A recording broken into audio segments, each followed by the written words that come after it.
My Last Friday Night John Race by David McGrath. I would see Roland when I'd tart-card the phone boxes down in Westminster and Victoria. It was dominatrix tart-cards, promising pain and torture to attract the politicians.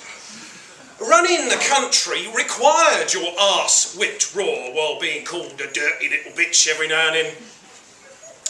Roland would arrive outside Victoria Station and take exactly 16 steps. If a skirt passed on the 16th step, he would say, "Excuse me, would you like to go for a drink with me?" If the proposition ignored him, which was always the case, he would turn and walk back the 16 steps to the spot he had started from and ask the next girl, "Excuse me, would you like to go for a drink with me?" He did that every evening, back and forth the 16 steps from 6 p.m. to 7 p.m, giving himself dog's abuse all the way, calling himself stupid, and then reassuring himself that Rennell will show, that tomorrow he will meet her. No cunt had ever thought of using him in the Friday Night John Race but me. Nobody even knew his real name. We just called him Roland because he fit a fruitcake. Roland had been looking for Rennell, whoever she was, for years. I figure that amount of pent-up frustration needed to be given an opportunity. He was a long shot, but my Johns over the last few months could not have got any worse. I had picked a bunch of crying, whimpering, conscience-ridden, non-starting, limp-dick cheapskates, and I was losing a fortune. I needed to start thinking outside the box. Stink's John, on the other hand, was mayor of the frigging box. Stink was sitting on the owner's couch, admiring his John, who was discussing prices at the bar when we arrived. Stink smirked when he saw Roland. "You won't find her here, Roland," Stink said. "My name's not Roland," Roland said. "Quiet, Roland," I said. "Go and get yourself a drink over there at the bar. Loosen up." Stink was the most fully functional junkie I had ever known.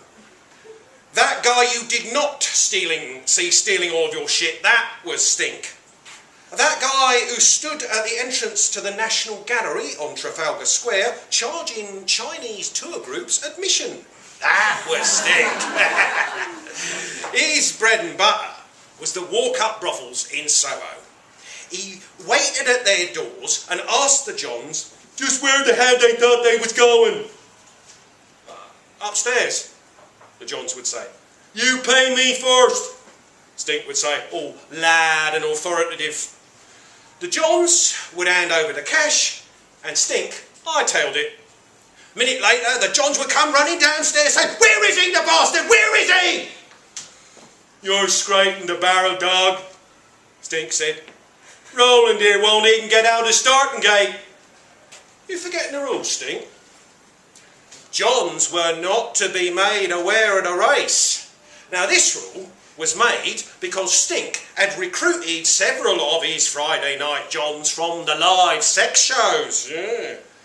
These were purebreds, a whole class above a John. They did 4 shows a day, had no performance anxiety, and were financially backed by Stink himself. His winnings were less because he invested their money for them and had to cut them in. But they were winnings nevertheless. Nearly ruined the Friday Night John Race when we uncovered the scam, but, well, Stink was Stink. He conceded it was underhand and returned the money to avoid a suspension. Stink's John was typical. Down in London for a business meeting weekend. The ball and strife back home, knowing the score full well, couple of kids in university draining him dry. Stink had probably scouted him from the streets of Soho, told him where he could find quality girls, that he could show him if he liked, that he was going there anyway. His John drank a gin and tonic that Stink had more than likely laced with Viagra. Now, doping your John was frowned upon, but tolerated because it was both a positive and a negative. I mean, sure, it got the John off to a flying start, but after a second or third spin, numbness could set in, and they might pull up. A winning John could sometimes go up to 8 times in one night without Viagra, whereas sometimes the winning John was a doped-up 4-timer. Viagra was a dice throw. I took a seat on the John owner's couch beside Stink. "What's your John's name?" I asked. "Dirk Diggler," Stink said. "You can't call them all Dirk Diggler." "Dirk Diggler the second, then." "This is about your 5th Dirk Diggler." "Dirk Diggler the 6th, then." "I want 10!" came a shout from the door. It was a bit of calming down and stern instruction given by the Russian, the proprietor of the after-party, an old-school brute from the first wave of exiled militant Cossacks, an army rank away from owning Chelsea. Guy had war crimes coming out his ears, wore tight, shiny tracksuits that everybody could see his schlong through, and then tried to tie it all together with a buzz cut and a right hand adorned with 50 grand in lumping gold rings. Yeah, many an unruly John went home to the missus with the imprint of the Russian's right hand on his forehead. Before the last house was closed down, he was rumoured to have strangled an Albanian for stinking up the bog one night, then chopped the fucker up and flushed him down after it. Frenchie came in accompanied by his John, a young lad of about 25 with big red eyes full of weirdness. John started to dance around the room, pointing his fingers like guns. "What is this, gay place? That's the ugliest man I've ever seen!" Frenchie's John said, pointing at Roland. "I need to go," Roland said. "She's on the way, Roland," I said. 5 minutes, buddy." You sure she's here?" "Positive, Roland. Told me herself she'd be here, mate." 10! I want 10! shouted Frenchie's John. Frenchie sat down on the couch beside us. "All of the way you're talking women, I want women," Frenchie said. "He said, before he died, I want to fuck 10,000 women. And I said, you are strong, good-looking guy. You could." And when the door opened, he shouted, "Dan, give me Dan!" I could not believe it. Swedish. Frenchie was a rickshaw driver, but I'd never seen him actually peddling. He was a lummox of the rickshaw world, unemployable, beer-bellied and chain-smoking. He sat in his own back seat all day down on Windmill Street studying form, making scribbles in the margins of the Racing Post, all part of his quest to try and reconfigure the force times distance moved equation. He'd been married, but she'd left him because he bet away the holiday funds, got a second chance, then a third chance, and then bet away the mortgage repayments. "That country's too dark for most of the year," Stink said, swirling a finger round the side of his head, wanting to mock Frenchie's John in any way he could. "You give him Viagra?" "I do. The guy had enough blood to kill a water buffalo," Frenchie said. "Give him a pack of Viagra for free, he done them all." "Fuck," I said. "Oh, and he has a platinum credit card," Frenchie added. "Oh, it's over," I said. looking at Roland plucking fluff out of his belly button and tasting it. "You could make £1 million with that guy, Frenchy, you bastard," Stink said. And we all sat there on the couch, admiring Frenchy's John, who had the potential to be a record breaker. "I'll make sure you do keep my £1 million away from you, Stink, you junkie scoundrel," Frenchy said. Yeah, there was bad blood between Stink and Frenchy.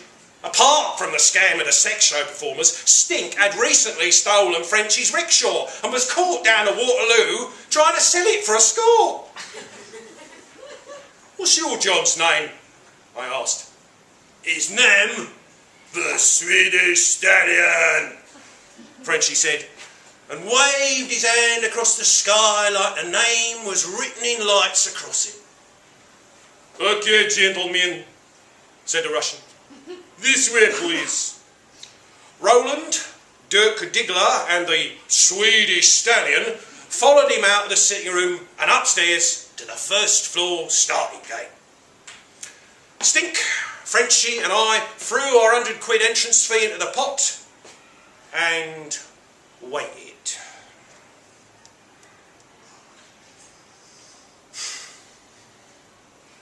The Russian came back downstairs with the first update. "Frenchy, your guy take 3, the Russian said, and handed Frenchy £450, half of the 900 the Swedish Stallion had paid for his 3 girls. "Your guy take 2, he said to Stink, and handed him 300.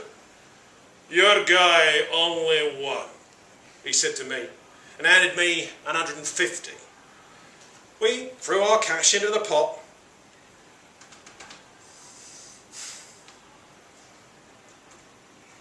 Upstairs, springs in a bed started to squeak. A man groaned like a bear. And a headboard slammed over and over again against the wall. The Swedish Stallion yee-hawed from somewhere up there too, and another headboard started to slam. I turned on the telly and left Frenchy and Stink to fight it out. Well, I was out of the starting gate with Roland, but well, there was just no way he was an higher pedigree than the Swedish Stallion. Flicked through the channels.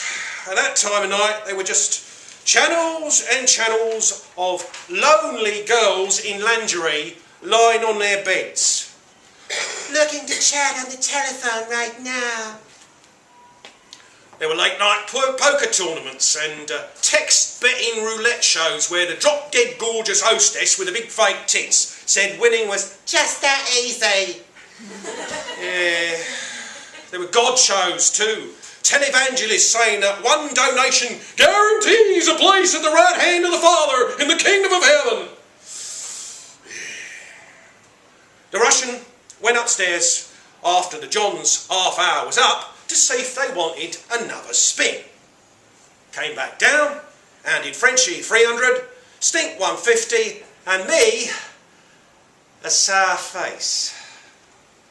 Roland was out, and I expected as much.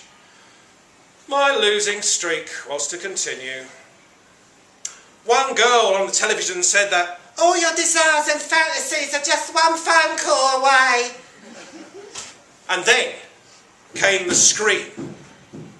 A woman's high-pitched, terrified, life and death scream. The Russian raced upstairs with his game face on. Someone was about to get their head knocked off. We heard muffled threats. £100 it's your sweet, Frenchy. Then we heard heavy footsteps and a scuffle through the ceiling. And then something big, like a wardrobe, smashed onto the floor. There was breaking glass and louder and more terrified screaming, and then a window shattered and the Russian came crashing down through the conservatory. We hopped up off the couch and stood there, looking at the dead Russian. And then there was silence upstairs. And We wondered whether we should just get the fuck out of there. And just as we were about to maybe go up and take a look, footsteps came slowly walking down the stairs. The sitting room door opened and Roland walked in, black from head to toe in blood, holding a crying prostitute by her hair in one hand and a Russian's Stanley knife in the other.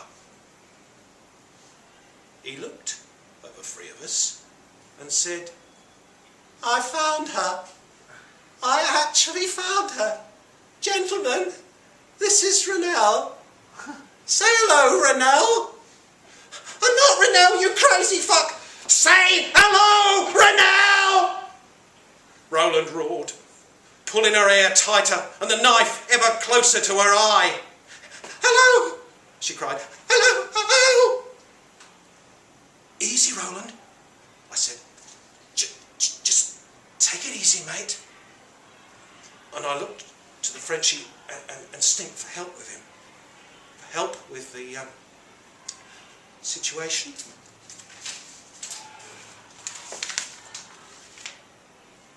Stink just shrugged as he pillaged the dead Russian's right hand, while Frenchie cleared his throat, looked me in the eyes, and said, in all seriousness, "Your John is fucking disqualified!"